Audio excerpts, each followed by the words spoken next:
Hey guys, this is Solution Podfic, and today we're going to be reading I Didn't Ask, Did I? By In Need of Supervision. This is Chapter 3. Dinner had been lovely, Tony. He raises an eyebrow, the corner of his lip tugging upwards as he holds the passenger door open. Only the dinner? Pepper rolls her eyes but takes a step closer. She lays a slender hand on his shoulder, where it slides down until it rests on his chest. She leans in closer, her breath tickling against Tony's ear. The ambiance had been lovely too. She pats his chest playfully before slipping into the seat and closing the door herself. An amused grin grows on Tony's face. He rounds the car, about to take them back to the tower as his wristwatch vibrates. What's going on, Friday? The watch's display grows bright, a holographic map of Manhattan pulling up. I gathered new information as per your request, sir. Tony's grin widens. The evening promises to get even better. Hey, Pep, he says as he slides into his seat. Pepper turns to him, an eyebrow raised in question. Tony's eyes are gleaming. How do you feel about getting dessert? When the car pulls up in the parking lot, Pepper throws her fiancé a skeptical look. When you asked for dessert, I didn't expect you to talk about a McFlurry. Her gaze falls on the single letter of the restaurant that flickers every few seconds, in dire need of repair.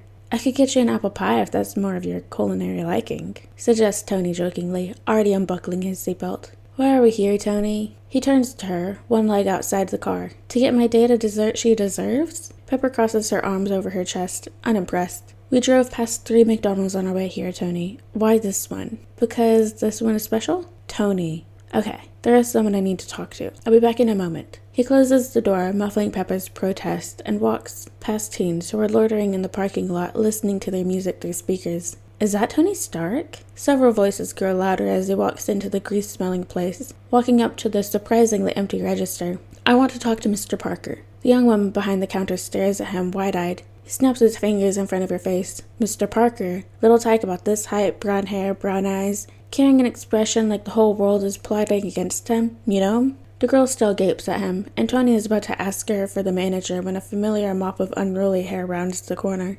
Peter Parker carries 2 very heavy-looking sacks of frozen chips in his arms, only to drop them when his eyes catch sight of Tony. What are you doing here? Ha, there it is. The familiar accusing tone Tony had been searching for. He turns towards the girl. You can just get out now. I've got the person I want to talk to. Yeah, sure, sir, stumbles the girl. She turns and nearly walks into Peter, apologizing before stumbling in a hurry to get into the back of the kitchen and out of sight. The kid picks up the frozen food and places it on the counter. What are you doing here? Is that your default sentence? Oh no, wait. You're also great at calling people assholes. The kid has the nerves to roll his eyes, as if Tony was the one being annoying. What would you like to order, sir? I would like a McFlurry and apple pie, and the reason why you're so pissed at me, when we never met each other. Tony watches the boy like a hawk preparing the food, the pizza murder from the last time still in mind. The apple pie slides with too much force on the counter. It's the same with the McFlurry, sending little specks of chocolate and caramel sauce flying around. Tony glances at his 3-piece suit, or better, the sleeves where some of the sticky sauce had rained down. That'll be $6.27, sir.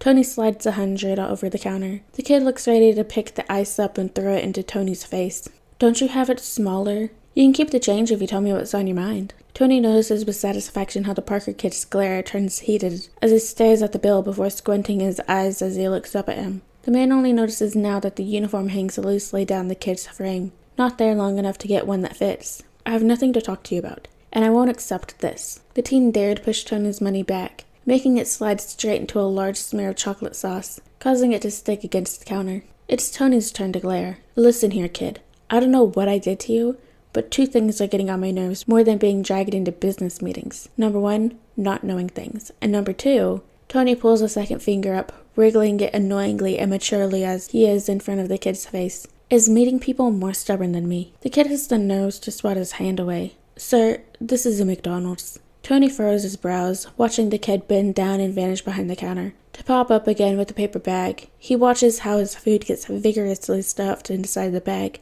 and almost swears when the teen picks up the dirty $100 bill with a napkin and flings it right into the paper bag. Here's your order, sir. Please don't forget to rate us online and leave a review. Have a nice evening. The kid has the nerve to send him a smile, so polite and sugary sweet. It causes Tony's hair to stand up straight at the sheer fakeness. Listen here, kid. You've done well being as annoying as you are, but when I want something, I won't stop until I get it, okay? So do us both a favor and tell me what I did to you to make me stop going crazy with not knowing. The teen lets out a long sigh, leaning his hands on the counter. You made me do this, Mr. Stark. Tony furrows his eyebrows, wondering what the kid is yapping about, as suddenly the kid grabs his wrist. No, please, Mrs. Stark, don't get me fired. It grows silent in the room, all eyes directed at the counter where Tony Stark stands, red-faced with a seemingly angry look in front of a terrified-looking teenager, the latter close to breaking out in tears. I need this job. I have to keep it to pay my aunt's medical bills. Please don't make me leave. Tony's smug expression exchanged with pure shock when the teen began to act, causing a scene worth of people pulling their phones out and pointing their cameras at the drama unfolding before them. He tries steadily pulling his arm away, but the teen has a surprisingly firm grip, continuing to hang half off the counter and pleading to let him keep his miserable and low-paying job. When the manager runs out of the back, the smell of cigarette smoke clinging to his clothes and demanding to know what the teen had done to make Tony Stark want to get him fired, Tony knew he had to retreat if he didn't want to get beheaded by Pepper for pulling attention. This isn't over, Parker. He finally breaks out of his grip, rubbing his wrist. The man straightens up and walks out, leaving behind a group of people who still point their phones at him, ready to sell Tony Stark's dramatic leave to the next best tabloid.